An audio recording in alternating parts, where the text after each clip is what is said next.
Okay, so I feel like going into more detail about the future of the Trailblazers, a couple days removed from the instant reaction. A couple things in that video. Number one, I did not talk about Anthony Simons at all. That's my bad. He's definitely going to come up many times in this video. I'm also still trying to wrap my head around all of the reports we've seen about Miami and what they were willing to offer and the lack of communication there was there. And I wish this dawned on me as I was doing my instant reaction, but Shams' recent report said that the Suns were trying to insert themselves into this trade no matter what, so do the Blazers always end up with DeAndre Ayton. So then I guess it just became a matter of Tyler Hero and the Heat picks just not doing it for the Blazers as much as Drew Holiday and the Bucks picks.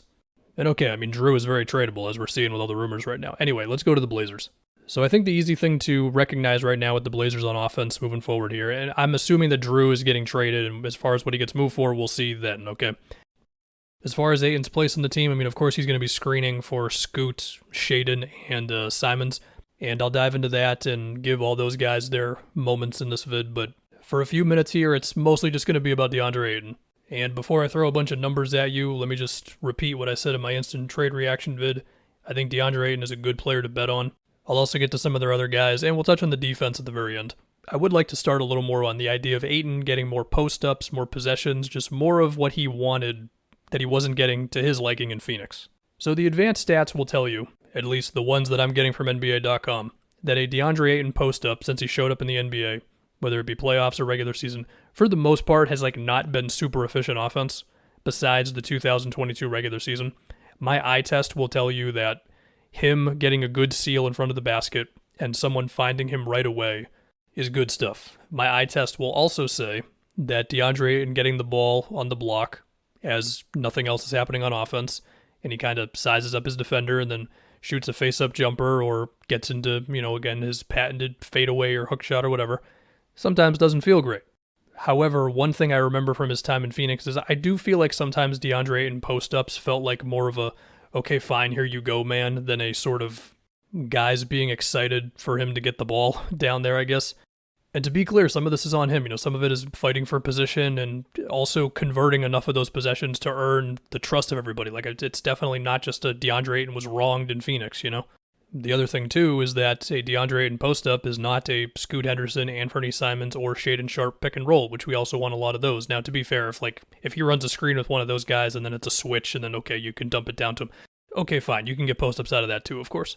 We'll see with all that. But I also wonder if Chauncey can look to perhaps turn Ayton into a bit of a hub on offense. Ayton has not been the crazy assist-to-turnover guy throughout his career so far, but also Phoenix wasn't really asking him to do that. Now, for what it's worth, I do think he could have shown more in, making passes out of the short roll and stuff consistently. Not to say he's never done it. He can find the guy open in the corner, but he hasn't been amazing at it, right? And so I do wonder, sure, there's going to be handoff actions run and all that, but I wonder, can you turn it into more of a weapon as opposed to just a simple sort of set that you run sometimes with Scoot, Simons, and Sharp on offense? Now, I imagine if they want to try to build that up, it's probably not going to happen day one, with just having that DNA for handoff actions and let me flip it to you and then set you a screen and we can get the offense into the next thing. I don't know. Hopefully Ayton also doesn't just want to take shots and not really be a passer like that. I also think getting Shaden Sharp or Scoot cutting off of Ayton post-ups, I think there's definitely room for good stuff there. Anyway, on to the rest of these guys. And, look, obviously Simons is an awesome shooter. He was 39% on catch and shoots last year, so he can play off of Sharp and Scoot and getting screens from Ayton. And he was also 36% on pull-up threes, so he can kind of fit in both ways there. And I think it'll be interesting to monitor throughout the year the pick and rolls as well as just general time on the ball for Simons compared to Scoot, because obviously Simons' shot making is legit. The guy averaged 20 a game last season on good efficiency. It's just that we all see what Scoot can be as an offensive engine. And I do think Scoot, we'll see where the catch and shoot three gets to. I've already talked about the pull-up too. It's pretty intriguing so far. Obviously, his downhill potential is massive, and also just his IQ. He'll pull off stuff, if you look at some of his scouting reports where he'll keep the ball underneath the basket, pull off a Steve Nash impression almost, and just wait that extra second for a cutter or, for the big man to get in the right spot. Ayton's definitely going to get some stuff created for him just off of that type of stuff. And also Scoot's personality. He just seems like the type of guy where he's going to establish the culture. I think Scoot can attack off the catch really effectively, just with his athleticism and all that. I think it's going to be fine if he's off the ball for some possessions. And of course, we'll see with Chauncey just the balance of how much of it is like simple scoot Ayton pick and roll up top, or Simons pick and roll with Ayton up top, or is it, on the wing, empty corner, loading up one side of the floor, whatever. Also, while I think Wemby is still the go-to pick for Rookie of the Year, the Dame trade does make that race more interesting with Scoot just having free reign to be himself now, And just to talk about Shaden a little bit more. So remember at the tail end of last season, they were giving him more minutes and more opportunity on the ball.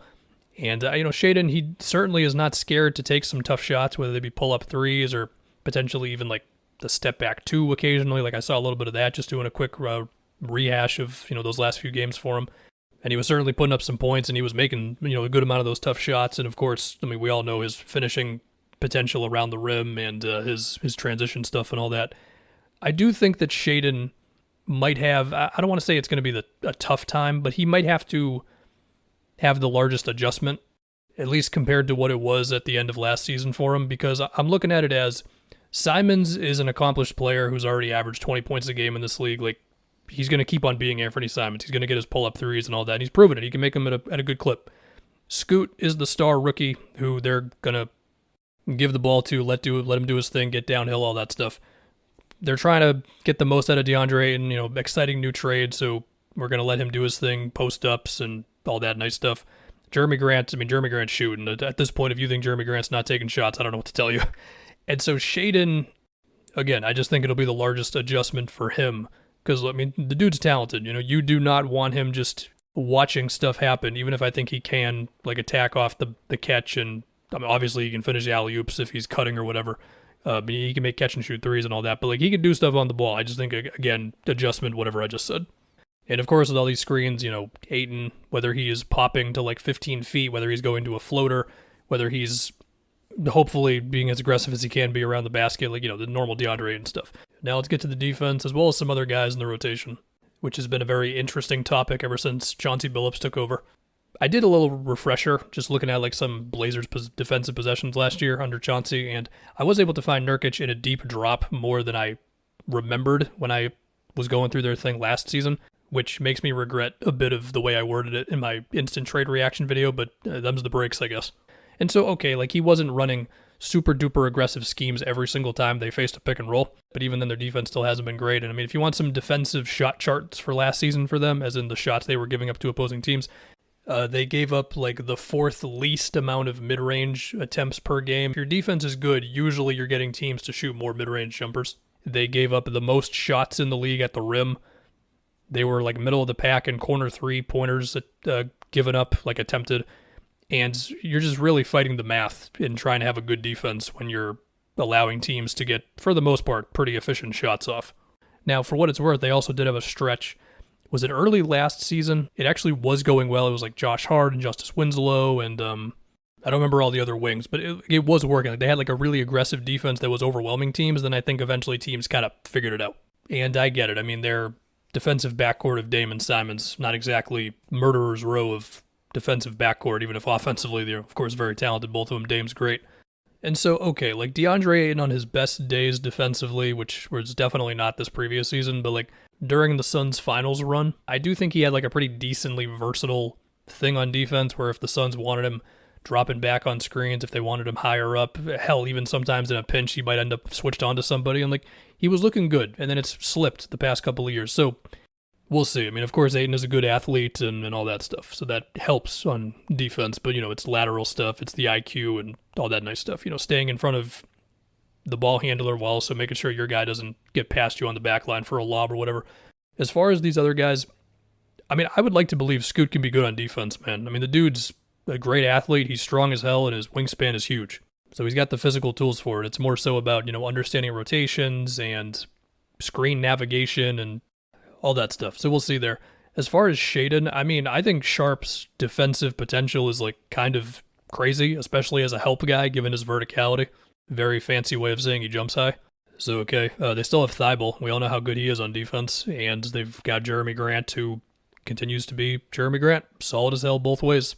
They've also got Chris Murray, Keegan's brother. They got him at the 23rd pick. And, by all accounts, he seems like a dude who can fit in right away. He's a 23-year-old rookie who can make catch and shoots. He can attack off the catch. He can cut. And Defensively, he's a pretty physical defender. He has a knack for picking up like blocks in one-on-one situations. He's also pretty switchable as a tall wing. So, I mean, he sounds like someone who can help you out right away, given his age, especially. He's 23 years old. My prediction is I think they will be in the lottery after this season. I also think they are going to be maybe the most fun team in the entire NBA. And I think the foundation has been laid for a team that could be pretty damn awesome in a few years, but you got to go through it first. And I mean, Scoot's a rookie. Like, we all love Scoot, but you're still a rookie at the end of the day, you know? It's going to take time. And also, can you get the best of 8 and all that stuff?